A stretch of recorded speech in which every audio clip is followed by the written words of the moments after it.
Hello सर्वांना. तर आज बनवायचा होता कृष्णाचा लूक. साधा सिंपलच करायचा होता, म्हणून सर्वात अगोदर पोळ्या वगैरे टाकून घेतल्या, कामं करून घेतली आणि झोपला होता तोपर्यंत त्याची तयारी वगैरे करून घेतली. आणि मग मस्त असा माझा कृष्णा रेडी झाला. रेडी झाल्याच्या नंतर मग मस्त फोटो वगैरे काढून घेतले, व्हिडिओ काढून घेतले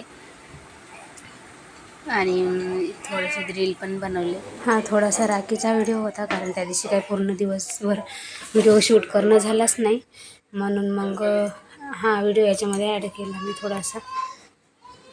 त्या दिवशी आम्ही असं छोटंसं राखी सेलिब्रेशन केलं, राखी बांधण्याचा कार्यक्रम. आणि तो काही राखी बांधू देत नव्हता, पण जबरदस्ती म्हणजे खूप मेहनतीनं राखी बांधली मी त्याला. आणि मग याला पण राखी बांधली. मला म्हणत होता, मम्मी मला पण तुला बांधायची आहे राखी. म्हटलं ठीक आहे, बांध म्हटलं. मग त्यानं पण मला टीका वगैरे लावला, राखी बांधून घेतली मस्त. आणि ते थोडेसे फोटो वगैरे काढून घेतले. करावं म्हटलं त्या दिवसाचा व्हिडिओ, पण झाला नाही करणं काही कारणामुळं, कारण की पाहुणे आले होते घरी. आणि मग संध्याकाळी मग आम्ही असं झोपायला गेलो. हा तर झोपते, पण हा काही झोपत नाही, त्याला झोपू घातल्याशिवाय